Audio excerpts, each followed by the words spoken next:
नासिन मलीर के गुलशन हदीद वारे इलाके में संसार पब्लिकेशन ऐं बुक बैंक तरफां 3 ॾींहनि जो किताबी मेलो लगायो वियो। उन हवाले सां रिपोर्ट कयो आहे मंज़ूर सोलंगी। गडाब के गुलशन हदीद में संसार पब्लिकेशन और बुक बैंक तरफा 3 ॾींहनि जो किताबी मेलो लगायो वियो। पब्लिकेशन के सरवाण असलम खटियाण तरफा सवन की तादाद में तारीख़, इल्म, अदब, फ़लसफ़े और ॿियनि मौज़ुनि ते किताब रखिया विया, जंहिंमें वॾी तादाद में इलाइक़े वासियुनि दिलचस्पी वरती, किताबनि जो मुतालो कियो और किताब ख़रीद कया। किताबी मेले के सिंध के नामियारे तारीख़दान, मुहक़िक़ और दानिश्वर मलीर जाए गुलहसन कलमती नाले मंसूब कयो वियो। मलीर में गुलहसन कलमती, समाजी अगवान खुदा ॾिनो शाह, सिंधी अदबी संगत के असगर, बागी अवामी प्रेस क्लब मलीर के सहाफ़ी सामी मेमण, मंजूर सोलंगी, अरशद गबोल, सिजाज शाह, जामी मेमण, अब्दुल लतीफ़ बुगियो और ॿियनि केतिरनि ई माण्हुनि शिरकत कई। ये जो मलीर ज़िलो है वो आहे तो तारीख़ी, पर उनमें इल्म, अदब, किताबी मेला इन किस्म जो जो सरगर्मियों वो तमाम न हुजण बराबर थींदियूं आहिनि। पर साईं हिते अची करे इन किस्म जी हिकिड़ी शुरुआत कई आहे। असांखे मुबारकबाद ॾियूं था, थोराता बि आहियूं त हिन किताब जो मेलो लगायो आहे। इन सां इहो थींदो त माण्हू घरनि मां निकिरी ईंदा, अची हिन किताबनि पढ़ंदा, ख़रीद कंदा। ऐं हिन स्टॉल जी मार्फत असांखे उर्दू, सिंधी, अंग्रेज़ी अदब जा, पश्तो, मुख़्तलिफ़ ॿोलियुनि जा जो अदब असांखे पढ़ंदड़नि खे मिली सघे थो।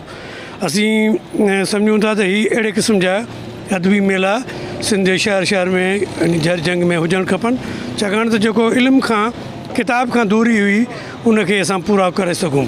असां ही पहिरियों भेरो संसार पब्लिकेशन पारां सकाफ़त ऐं अदब खे गॾे करे असां ही मुहिम शुरू कई आहे, जंहिंजे सिलसिले में असां सॼी सिंध में ही किताबी मेला लॻाईंदासीं। शुरूआत असां सचल ॻोठ में कईसीं। सचल ॻोठ में असां 3 ॾींहनि जो मेलो लॻायोसीं। उन खां पोइ फवारा चौक ते लॻायोसीं ऐं ही टियों मेलो असांजो आहे उन ई सिलसिले जी कड़ी किताब दोस्त इल्म दोस्त मुहिम जी।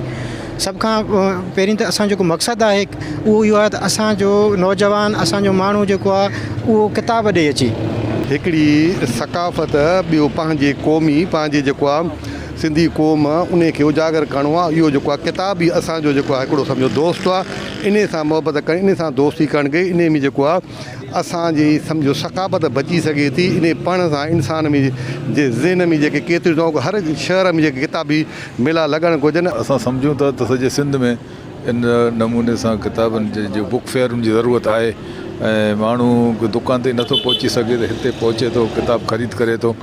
ऐं इहा वॾी ख़िदमत पंहिंजे अदब जी। असलम इन सिलसिले में जो मुबारकूं ॾियूं था असलम खे, ऐं मूंखे उमेदु आहे त सॼे सिंध में उहो इन नमूने सां पंहिंजो बुक फेयर लॻाईंदो। ऐं गॾोगॾु असां जेके अदब दोस्त माण्हू आहियूं उन्हनि खे बि उनजो साथ ॾियणु खपे। किताब जो जेको उन सॼे असांजे माशरे में हिकिड़ो किरदारु रहियो आहे, उहो तमामु सभिनी खां अहम ऐं नुमाया।